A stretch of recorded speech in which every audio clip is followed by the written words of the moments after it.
गुरुदेव, मेरा सवाल है कि क्या मनुष्य अपने जीवन में काम, क्रोध, लोभ, मोह से मुक्त हो सकता है अपने जीवन काल में ही? क्यों नहीं? मुक्त ही है, केवल उसने पकड़ रखा है, काम क्रोध थोड़ी पकड़ रखे है। चेतन अमल सहज सुख राशि, ईश्वर अंश जीव अविनाशी। जो हमारा स्वरूप है वो निर्विकार है, चैतन्य घन। हम अपने स्वरूप को भूल करके पुरुष और स्त्री मानने लगे।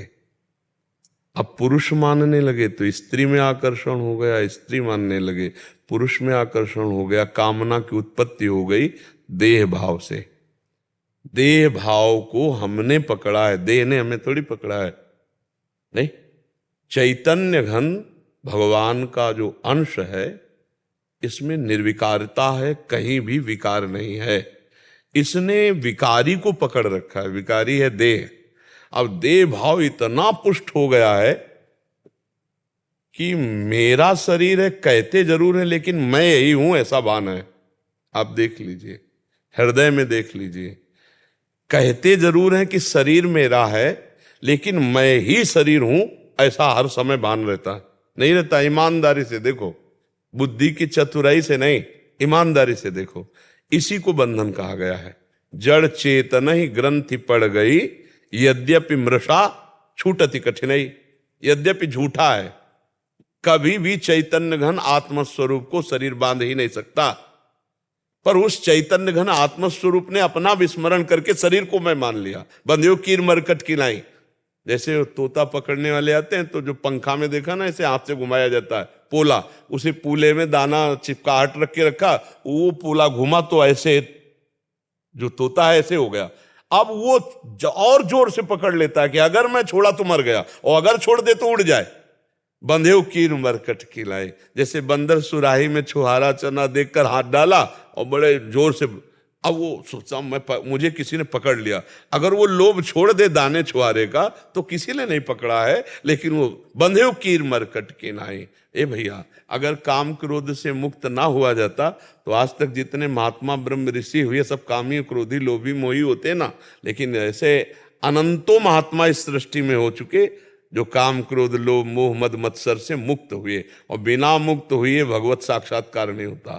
काम क्रोध मद मान न मोहा, लोभ न क्षोभ राग नहीं द्रोहा, जिनके कपट दंभ नहीं माया, तिनके हृदय बसहु रघुराया।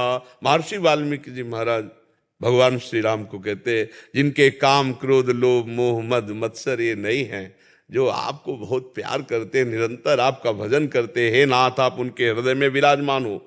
तो अगर काम क्रोध ना मिटाया जा सकता तो ये बात कही नहीं जा सकती थी। काम क्रोध आदि जितने हैं ये देहाभिमान रूपी महल में रहते हैं। जो अहम है, मैं शुद्ध मैं ब्रह्म है, और मैं के आगे जो कुछ लग गया वो सब फंसा हुआ है। मैं विद्वान में, धनवान में, कुलवान में, रूपवान में, जवान, जो भी लग जाए मैं के आगे वो फंसा हुआ है, माया युक्त है। और जो शुद्ध मैं है वो भगवत ब्रह्म स्वरूप है। मैं ब्रह्म है, मैं शुद्ध ब्रह्म है। मैं के आगे जो मैं पुरुष, मैं स्त्री, मैं अमुक, मैं अमुक, वो फंसा हुआ है। बस इसी फंसाव को अगर काट दे तो निर्विकार हो जाए। मुझे कोई भी वस्तु नहीं चाहिए आनंद के लिए, मैं आनंद स्वरूप हूं। चेतन अमल सहज सुख राशि, सहज सुख राशि। किसी क्रिया से, किसी वस्तु से, किसी व्यक्ति से, किसी स्थान से जो सुख मिलता है वो प्राकृतिक है, वो सुख नहीं, सुख की छाया है। समझ पड़ती नहीं, मेरे गिरधर की माया है, वो सुख नहीं है। सुख तो सच्चिदानंद प्रभु में है, और जीव उसी सुख को भोगने के लिए लालायित होकर देह भाव से भाग रहा है। जब तक देह भाव नहीं छूटेगा तब तक काम विजय नहीं हो सकता, क्रोध विजय नहीं हो सकता।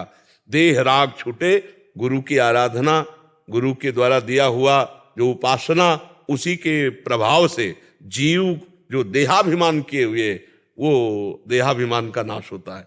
जब देहाभिमान का नाश हो जाता है तब वो काम क्रोध विजयी हो जाता है। जो भगवत प्राप्त महापुरुष है, जैसे भुने हुए चने में कितने भी खाद पानी लगा दो अंकुरण नहीं होता, ऐसे भगवत प्राप्त महात्मा में काम क्रोध लोभ मोह मद मत्सर्य नहीं होते। षड विकार जित अनघ अकामा। इसके लिए खूब नाम जप करो, सत्संग सुनो, शास्त्र स्वाध्याय करो और दूसरों की सेवा करो निस्वार्थ भाव से। और किसी भी माता बहन की तरफ काम भाव से मत देखो।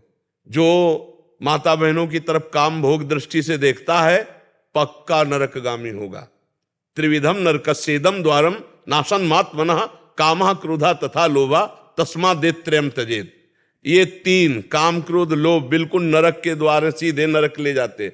जो माता बहनों को भोग दृष्टि से देखते हैं ना, पक्का उनकी बुद्धि भ्रष्ट हो जाएगी, बहुत बुरा पतन होगा। जो चाहे आपन कल्याणा सुजस सुमति शुभगति शुभ नाना सो पर नारी लीलार गोसाई तजौ चौथ के चंद किनाई। जैसे चौथ का चंद्रमा देखने पर कलंक लग जाता है, ऐसे माता बहनों को भोग दृष्टि से देखने वाला यहां नहीं सही कहीं ना कहीं फंसा दिया जाएगा। माया उसे ऐसी फंसाएगी जहां से निकल नहीं पाएगा। इसलिए ये कामादि दोष रहितम कुरु मानुषम, ये भगवान से होता है। भगवान का आश्रय लो, नाम जप करो, सत्संग सुनो, परोपकार की भावना से दूसरे की सेवा करो, हृदय शीतल होने लगेगा। जब हृदय शीतल होता है तब निर्विकारता आती। जैसे देखो, हमने कई बार कहा कि आप सुंदर सुंदर भोजन बनाओ और स्वयं पाओ, कैसा लगता है? वही भोजन किसी भूखे को पवा दो, फिर देखो कैसा लगता है। हृदय जो शीतल होगा वो परोपकार पर हित सरिस धर्म नहीं भाई, इससे जो लाभ मिलता है। हम जब दूसरों को सुख देने की भावना करने लगते हैं तो हमारा परमार्थ पुष्ट होता है, और जब हम दूसरों से सुख भोगने की लालसा करते हैं तो हमारा परमार्थ नष्ट हो जाता है। इसीलिए हम काम विजयी नहीं हो पा रहे, क्रोध विजयी नहीं हो पा रहे, लोभ विजयी नहीं हो पा रहे, क्योंकि हम नाम जप नहीं कर रहे, हम सत्संग नहीं सुन रहे, हम परोपकार नहीं कर रहे, परहित नहीं कर रहे। इस शरीर से किए हुए पापों का नाश उसी क्षण हो जाता है जब हम निष्काम भाव से किसी असहाय की सेवा करते हैं। कोई असमर्थ है, बीमार है, वृद्ध है, पशु है, पक्षी है, और उसकी हमें सेवा मिल जाए, देखो कितना हृदय शीतल होता है। अपर हम तो पाप दृष्टि रखते हैं, दूसरों के प्रति जो दृष्टि जाती है वो केवल सुसुख वांछा, तो हम काम विजयी कैसे हो सकते हैं? इसलिए नाम जप करो, काम विजयी हुआ जा सकता है। कठिन है, असंभव नहीं, तो विजयी हुआ जा सकता है। हाँ, गुरुजनों की कृपा और भगवान का भरोसा, सब कुछ हो सकता है। और भगवान से विमुख कुछ भी हो, कोई भी हो, कुछ नहीं कर सकता। पतन नाश ही है। शास्त्राबाहु अर्जुन हजारों भुजाएं प्राप्त करके और दत्तात्रेय जी महाराज से सिद्धियां प्राप्त कर लिया, लेकिन परोपकार की भावना न रही और जमदग्नि जी का अपराध कर दिया तो काट के फेंक दिया भगवान के अवतार परशुराम जी ने, और 21 बार क्षत्रियों का विनाश किया। दुष्ट राजा जो क्षत्रिय रूप में थे 21 बार विनाश किया। तो बच्चा, भगवान का बल, भगवान का भरोसा और दूसरों की सेवा, दूसरों को सुख पहुंचाने की भावना, इससे बहुत जल्दी काम विजयी हुआ जा सकता है। अपने सुख की वासना ही तो काम है, दूसरों को सुख देना ये भगवत भाव है। अगर हम सुख देवे को चाव चित सब सोहित निष्काम, अभी काम शांत होना शुरू हो जाएगा। जब हम सुख लेने की वासना में, देखो कैसे कैसे राक्षस हैं सुख लेने की वासना में, पशु पक्षियों को जला के खाना, माताओं बहनों के साथ ऐसा अभद्र व्यवहार करना, कामना ही तो देखो, एक छोटे से सुख की कामना, ऐसे पकड़ा जंजीर चैन खींचा, वो मुंह भरा गिर गई माई और वो चले गए मोटरसाइकिल, क्या थोड़े पैसे के लिए। ये नहीं ध्यान दिया कि वो हमारी माता जैसी परम पवित्र माता है, हम चंद रुपए के लिए उसकी हत्या जैसा, हिंसा जैसा। अब मान लो मुंह के बल गिरे, क्या हो जाए, क्या कहां देखते हैं? थोड़े से इंद्रिय सुख के लिए कैसे कैसी घटनाएं कर देते हैं लोग। तो क्या है, ये देहाभिमानी पापात्मा जीव अपने आप को भूल करके ऐसे दुख के मार्ग में जा रहा है जिसे कहीं निवृत्ति नहीं होनी।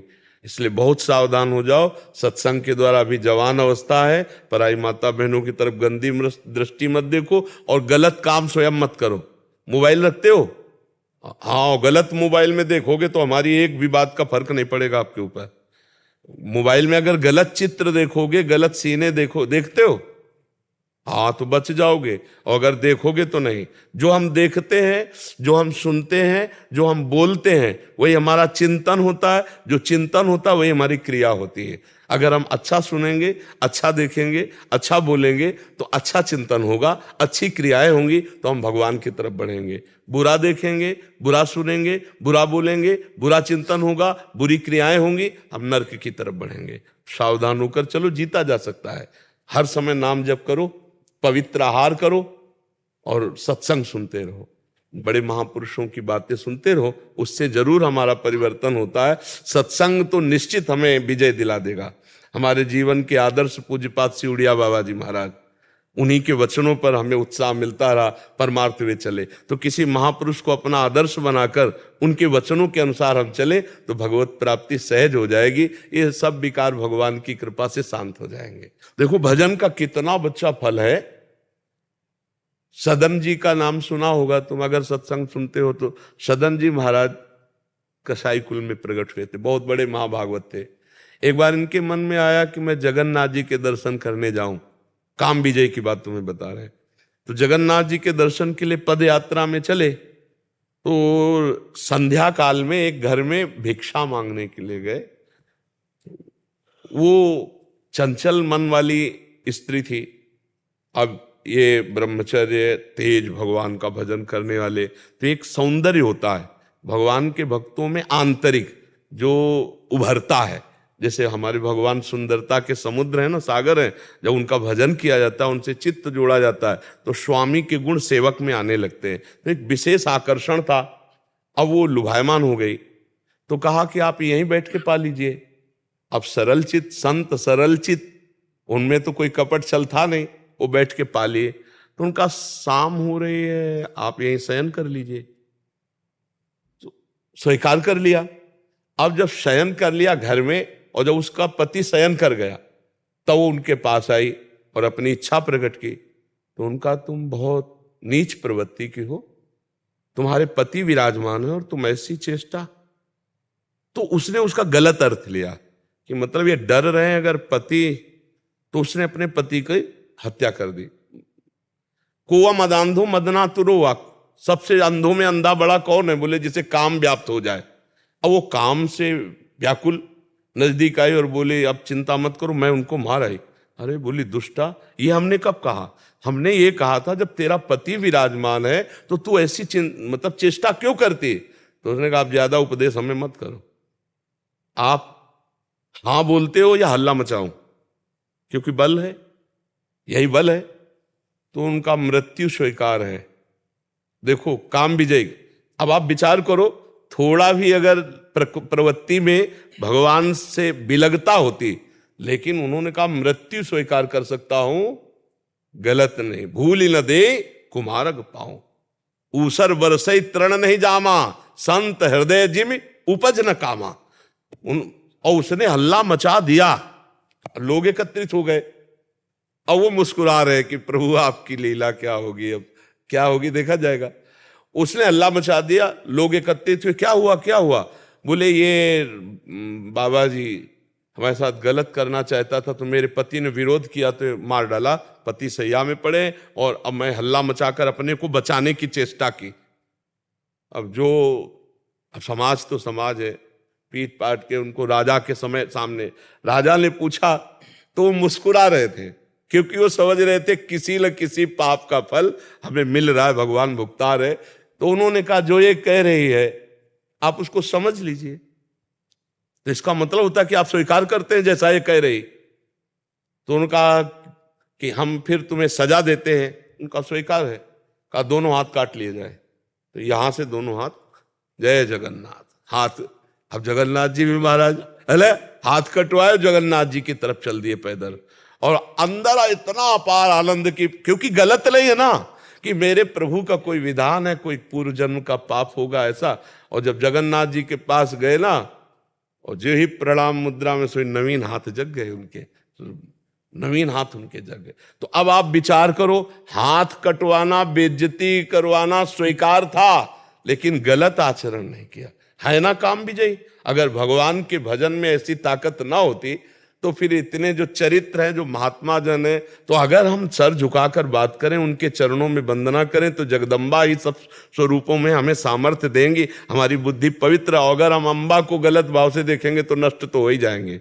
जननी सम जानो पर नारी, सब माताएं बहनें जगदम्बा का अंश है, ऐसे भाव से देखे। जिससे पाणी ग्रहण हुआ है वो धर्म पूर्वक वहां जो गृहस्थी धर्म है, अन्यथा फिर इधर उधर ना देखे तो जीत जाएगा, विषयों से जीत जाएगा। विक्रांत सिंह जी अयोध्या से। महाराज जी, बचपन से श्री हनुमान जी महाराज की वीरता एवं बुद्धिमत्ता की अनेकों कथाएं सुनते हुए उनमें अपार श्रद्धा हो गई। बचपन में जहां उनकी छवि एक सुपर हीरो की तरह रही, तो अब उन्हें अपना सदगुरु माना है। महाराज जी, अब जब हम रामचरितमानस एवं रामायण जी के विभिन्न खंडों का अध्ययन करते हैं और जब कोई ऐसा प्रसंग आता है जहां रावण द्वारा श्री हनुमान जी पर प्रहार किया जाता है या उन्हें मूर्छा आती है, तो बड़ा दुख और आश्चर्य होता है। महाराज, क्यों दुख आश्चर्य होता है? अगर हनुमान जी भगवान के भक्त हैं तो वो भी तो जय विजय पार्षद है। किसका है प्रश्न? किसका? तो जय विजय पार्षद, उनके मूल में जाइए, वो भी भगवान के जय विजय पार्षद हैं। हाँ, भगवान के इशारे पर वो ये लीला करने आए हैं। रावण कोई साधारण थोड़ी है, वो तो जय विजय है। भगवान का पराक्रम प्रकाशित करने के लिए भगवान की ही भुजाएं हैं वो रावण कुंभकर्ण, भगवान के ही तो पार्षद हैं। वो भगवान के पार्षद है, जैसे हनुमान जी भगवान के पार्षद है, ऐसे वो जय विजय भगवान के पार्षद है। भगवान और भगवान के पार्षद में किंचित मात्र अंतर नहीं है। वो साधारण नहीं, वो लीला कर रहा है, क्योंकि भगवान से युद्ध करने के लिए त्रिभुवन में केवल भगवान है, दूसरा कोई है नहीं। तो भगवान ने अपने ही जोड़ के पार्षदों को तैयार किया। वो ऐसे पार्षद हैं, वहां ये नहीं कि अरे प्रभु हम आपको कैसे, अगर वो आदेश कर दें कि मार मेरे घुसा, तो उसी समय मार देंगे वो, और ऐसा ही हो रहा है। भगवान ने कहा तुम्हें वैर करना है हमसे, बिल्कुल ऐसे शत्रुवत, तो उनका मरते दम तक कभी प्यार नहीं दिखाऊंगा। तो अंतिम समय रावण क्या बोल रहा है जानते हो? कहां राम रन हतो पचारी।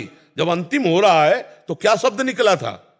हा राम कह के नहीं, कहां राम, बोल वो भी रहा है राम, कहां राम रन हतो पचारी, क्योंकि भगवान का वचन उनका जीवन है। वो ऐसे पार्षद नहीं, भगवान के हुक्म पर वो भगवान को भी। और देख लो, उनकी बात छोड़ो, भीष्म पितामह जी महाभागवत है, महाभागवत श्री कृष्ण को प्राणों से भी अधिक प्यार करने वाले। और जब युद्ध पक्ष में अर्जुन इधर और भगवान के विपक्ष में भीष्म जी, तो बाण भगवान के भी मारते हैं कि नहीं मारते? ये हैं पक्के पार्षद। जो निजी पार्षद होता है तो ये निजी पार्षद है। तो हनुमान जी को कोई जीव गिरा सकता है? कोई जीव गिरा सकता? साक्षात रुद्र हैं।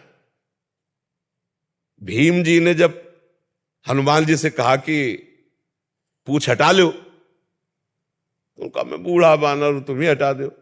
जब पुष्प लेने जाते हैं तो उनका मान जाओ मेरी बात, नहीं तो अगर हमने पूछ में हाथ लगाया तो तुम्हें पूछ से उठा के फेंक देंगे, बूढ़े हो हाथ पैर तो वह टूट जाएंगे। तो उनका इतनी गुस्सा नहीं की जाती है, उठा दो, पड़े हैं तो पड़े हैं। एक हाथ से उठाया, दोनों हाथ लगाए, पूरी ताकत लगा दी। हनुमान जी महाराज की तरफ देखने लगे, कहने लगे आप कोई विशिष्ट देवता या मेरे बड़े भ्राता पवन पुत्र हनुमान हो सकते, दूसरा नहीं, क्योंकि पूरी ताकत लगा दी और पूछ नहीं उठा पा रहे। तब उन्होंने मुस्कुरा के कहा आगे जो है सिद्धों का गढ़ है, तुमसे कोई अपराध बन सकता है, इसलिए मैं रोकने। तब वहां उन्होंने कहा कि मुझे आपका रूप देखना है, वो जो लंका में, उनका तुम नहीं देख पाओगे। प्रभु अपना जान करके हमारी प्रार्थना में वो रूप देखना चाहता हूं जो लंका दाह के समय आपने अट्टहास कर गरजा कप बड़ लाग आकाश। तो हनुमान जी देखते देखा सा विकराल के भीम जी थर थर कांप रहे थे। भीम जी जो पवन पुत्र वो भी है, तो जीव कोई हनुमान जी को घूंसा मार सकता है? किसी जीव के मारने से हनुमान जी मूर्छित हो सकते हैं? नहीं नहीं, वो भगवान के पार्षद हैं, जय विजय, जो भगवान से लीला करने के लिए वैर पक्ष लेकर के आए। जैसे हमें स्वांग करना हो, हम तुम मिल करके कि तुम्हें वैर का, तो अब स्वांग में तुम कभी ये थोड़ी दिखाओगे कि भाई पूज्य हैं बड़े हैं, नहीं, तुम स्वांग में तो वही दिखाओगे जो हमारा आपका तय हुआ है कि तुम्हारा डायरेक्टर ने बोला है तुम्हें वैर दिखाना है। हम दोनों बैठ के एक ही जगह नाश्ता करेंगे, लेकिन जब मंच में पहुंचेंगे तब तुम पूरा कट्टर वैर का तो वही कर रहे हैं। मंच में तैयारी बैकुंठ में हुई थी और यहां आकर के स्वांग हुआ भगवान राम और रावण। ये निज पार्षद हैं भगवान के, जय विजय, और भगवान तो सच्चिदानंद है ही। तो हनुमान जी महाराज और रावण में जो युद्ध की लीला दिखाई गई, तो अगर मूल में देखोगे तो शोक नहीं होगा। भला राम जी से युद्ध करने के लिए कोई साधारण सामने आएगा? असाधारण योद्धा, असाधारण योद्धा है। कुंभकर्ण, रावण, ये सब भगवत स्वरूप है, ये जय विजय है। लीला के लिए नाट्य मंच जगत है, जगन नाटक वैभवा, और वो स्वांग कर रहे हैं। अब आप समझ रहे हो ना? हाँ, हनुमान जी को कोई परास्त कर दे ऐसा जीव ही नहीं सृष्टि में, वो तो शिव स्वरूप है। तो उसी कोटि का स्वांग करने वाला कोई ऐसा कर सकता है, तो जय विजय भगवान के पार्षद है, इसलिए वहां शोक नहीं कर रहा है। अगर आरती रामायण की होती है ना, तो रावण की भी होती उसी में, नहीं होती? रामायण की आरती हो रही है तो उसमें है ना रावण। रामचरित है तो रावण चरित्र भी है कि नहीं है? राम है तो रावण का भी है ना। तो दोनों की हो रही ना आरती, एक ही की हो रही, क्योंकि नाट्य मंच पर उसी का वैभव है। जगन नाटक वैभवा, वही खेल रहा है, दूसरा कोई नहीं है। जड़ चेतन जग जीव जत सकल राम में जान, वही खेल रहा है। तो इसमें शोक नहीं होना चाहिए, क्योंकि मेरे प्रभु का वो भी तो पार्षद है। आप जानते हैं ना वो पार्षद है? हाँ, तो बस जैसे हनुमान जी पार्षद है, जैसे वो जय विजय पार्षद है। भगवान के निज जन है, पर वैर का ऐसा दूसरा कोई नहीं कर सकता, कोई नहीं कर सकता। जिस समय खरदूषण का वध हुआ और सूचना पहुंची, समझ गए आ गए प्रभु, आ गए प्रभु। खरदूषण मोशम बलवंता, मार सके को बिनु भगवंता, आ गए प्रभु। अब बिल्कुल कट्टर रोल कर रहा है, और उस जो राम जी की बड़ाई करता तो समझ जाते कि ये हमारे पक्ष में नहीं रहेगा, बैर पक्ष का निर्वाह नहीं कर पाएगा, वही भिजवा देते। चल खिचड़ी नहीं बनना, सीधे वहीं चल, तू उनका पक्ष ले चलकर, मैं वैर पक्ष में। जिसने राम जी की बड़ाई की उसके विरोध, क्योंकि वैर पक्ष का स्वांग करना कहीं भी इतना, जहां मंदोदरी कहे 20 बार कैलाश को उठाया, उन भुजाओं पर विश्वास नहीं, एक मनुष्य की तरह तू राम राम जा को होता वैर पक्ष, पूरे जीवन भर वैर पक्ष निर्वाह किया। जब धनुष यज्ञ में गया था ना, तो अजगौ को भगवान शिव का धनुष है, प्रणाम किया और राम जी की तरफ देखा। अजगौ को उठाने की चेष्टा नहीं की रावण ने, प्रणाम करके और राम जी की तरफ देखा, वो मानो नेत्रों से निमंत्रण दे रहा है कि मैं तुम्हें यहां अजगौ उठाने नहीं आया हूं, निमंत्रण देने आया हूं। महाराज, हमारा आपका जो स्वांग तय है उसकी याद रखना, और इन्हीं को निमित्त बना करके हमारा आपका स्वांग पूरा होगा। तो जानकी जी का अपहरण करके ले जाता है, लेकिन जब अपहरण करता है तब आप उस समय के प्रसंग में देखना, सीता चरण बंदी सुख माना, सिया जी के चरणों में प्रणाम करके बहुत आनंदित होकर के फिर सीता जी को उठा के ले, बैर का पक्ष पूरा निर्वाह कर रहा है। वो भगवत पार्षद है, धन्य है। किसी भी तरह से भगवान से चित्त वृत्ति का जुड़े रहना धन्य हो। हम लोग तो ना वैर से ना प्रेम से, किसी तरह प्रभु का चिंतन नहीं, बस विषयों के चिंतन में, संसार के चिंतन, वो काम भाव से, क्रोध भाव से, लोभ भाव से, मोह भाव से, किसी भी भाव से वृत्तियां सच्चिदानंद में जुड़ जाएं तो उसे सच्चिदानंद की प्राप्ति होती है। तो भाव आपका बहुत सुंदर है, वहां दुख की कोई गुंजाइश नहीं है। लीला का परिचय पात्रों का अगर हो जाए तो आनंद आने लगे। जैसे कोई नाटक चल रहा है और परिचय में तो ज्यादा आनंद नहीं आएगा, और एक ही से परिचय हो तो थोड़ा आनंद आने लगेगा, पर पूरा आनंद तब आएगा जब पूरे पात्र से परिचय हो। तो पूरी राम लीला के जितने पात्र हैं वो पहले से चयन किए हुए सब दिव्य हैं, कोई साधारण नहीं है, सब दिव्य हैं। तो एक दूसरे की लीला में जैसे सुग्रीव जी का स्वामित्व तो हनुमान जी स्वीकार करते हैं ना, सुग्रीव जी जैसा आदेश करते हैं वैसा हनुमान जी कर रहे नहीं। क्या हनुमान जी हैं और क्या सुग्रीव जी हैं? अब विचार करके देखो, सुग्रीव जी कहीं किसी पसंगे में नहीं आते, हनुमान जी की किसी भी उसमें नहीं आते। बल, विक्रम, बुद्धिमत्ता, भगवान की भक्ति, ईश्वर किसी में नहीं आते, पर आदेश करते हैं सुग्रीव जी और हनुमान जी उसका पालन करते हैं। ये हमें देखना है कि लीला पात्र जितने भगवान के हैं वो सब लीला कर रहे हैं और सब भगवत स्वरूप हैं।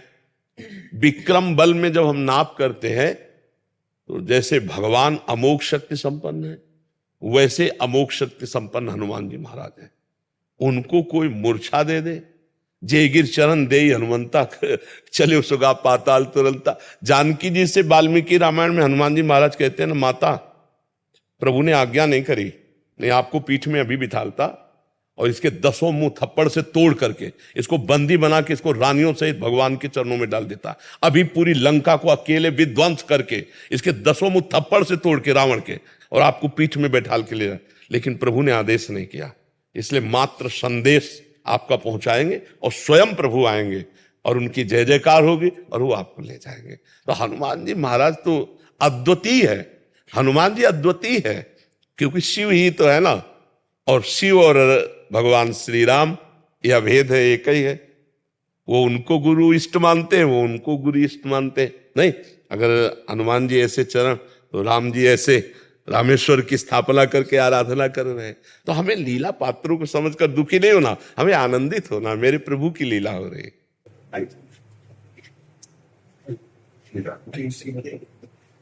दंडवत महाराज प्रसादी नसते बहुत दिन मोला अरे जमाना होएगा।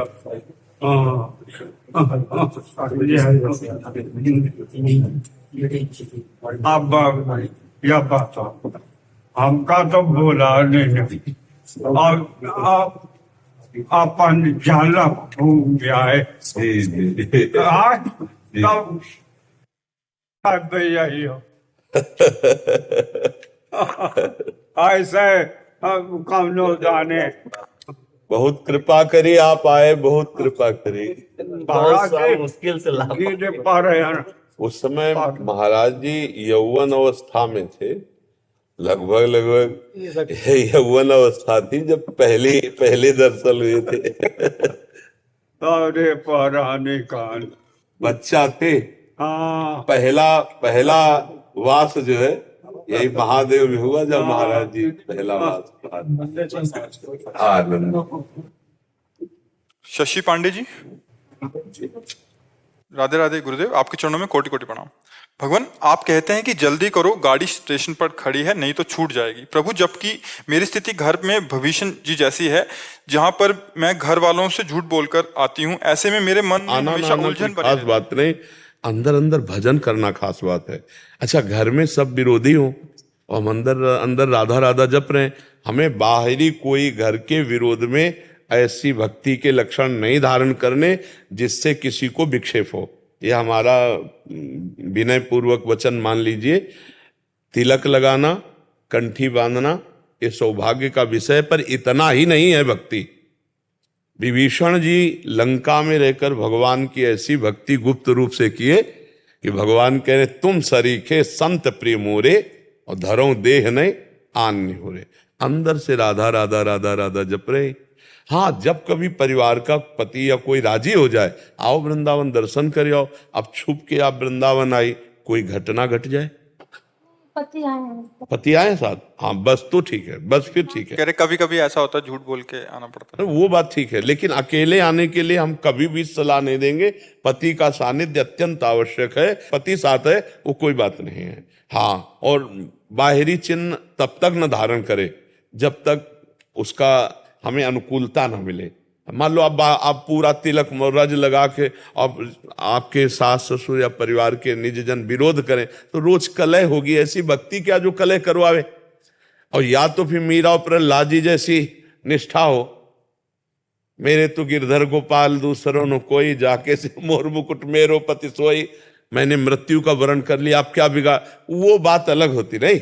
तो देखो मीरा जी को कितना कष्ट सहना पड़ा, जहर तक पिलाया गया।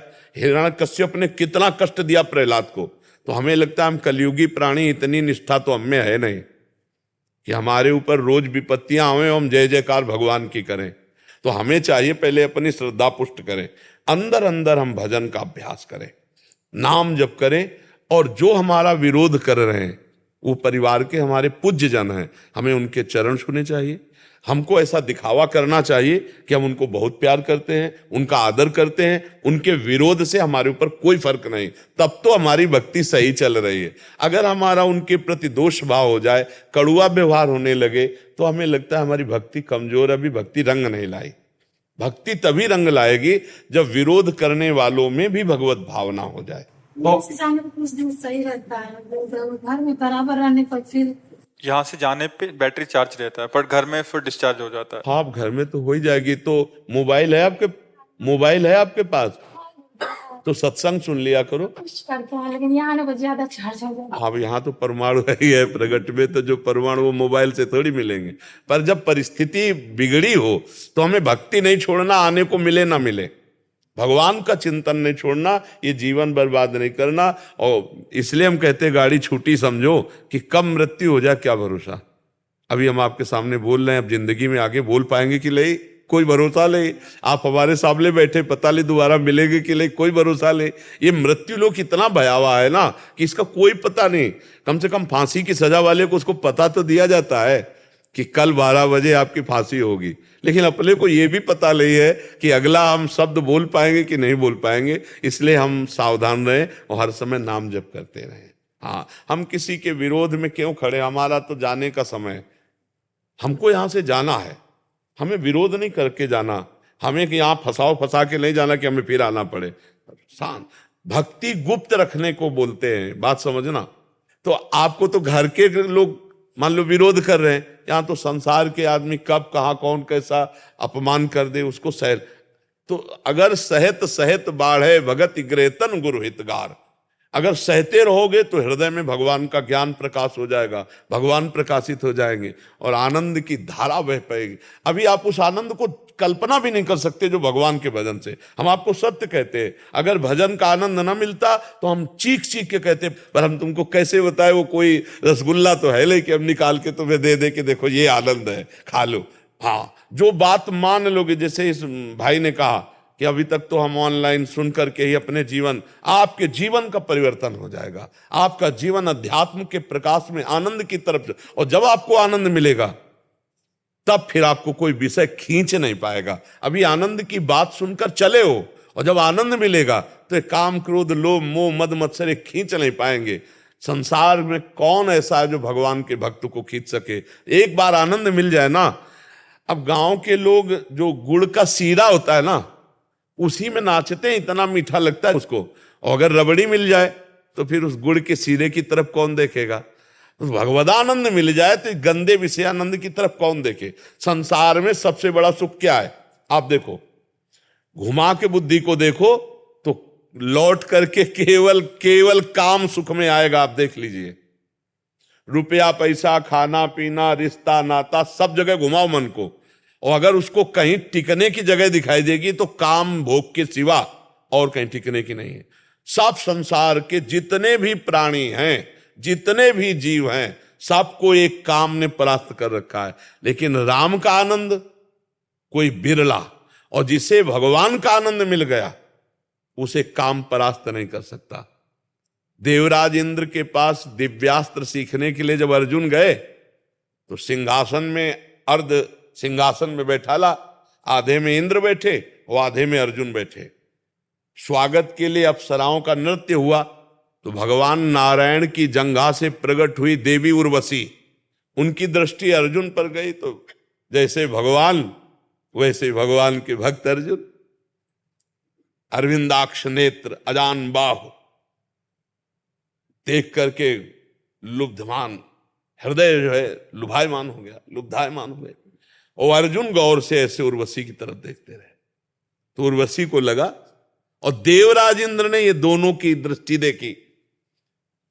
तो जब संध्या हुई तब कहा कि उर्वशी को आदेश करो, चित्रसेन गंधर्व को आदेश किया कि उर्वशी को आदेश करो अर्जुन की सेवा में पहुंचे, क्योंकि अर्जुन जी भी देख रहे थे एकाग्रता पूर्वक और उर्वशी जी भी देख रही थी। अब उर्वशी जी को तो मन भाया हो गया, वो बहुत प्रसन्न होकर के, श्रृंगारित होकर के, उर्वशी जी जब चलती हैं तो बादल साथ चलते हैं, उनको जिसको देखना वही देख सकता, दूसरा नहीं, और सुगंध छा जाती है, पूरा वातावरण ढक जाता है जैसे कोहरे से, और सुगंध छा जाती है, और उस मार्ग से उर्वशी जी चलती है, देव मार्ग से। तो जब वो देवराज इंद्र की प्रेरणा से अर्जुन के पास गए तो अर्जुन ने हाथ जोड़ा और प्रणाम किया। तो उन्होंने कहा ये मुद्रा नहीं, क्योंकि वो काम भाव से प्रेरित होकर आई थी। तो उन्होंने कहा मैं माता कुंती से बढ़कर के आपका आदर करता हूं। अब वो और क्रोधित हो गए कि ये शब्द संबोधन। तो उन्होंने कहा देवराज इंद्र की प्रेरणा से मैं आपकी सेवा में हूं, आप इन शब्दों को वापस कीजिए और मुझे स्वीकार कीजिए। तो उन्होंने कहा फिर मैं पुनः आपसे कहता हूं, आप हमारे पूर्वजों की जननी है, क्योंकि पुररवा और उर्वशी से ही इस वंश का प्रादुर्भाव हुआ। तो मैं माता कुंती से भी बढ़ करके आपको पावन दृष्टि से और प्रणाम किया।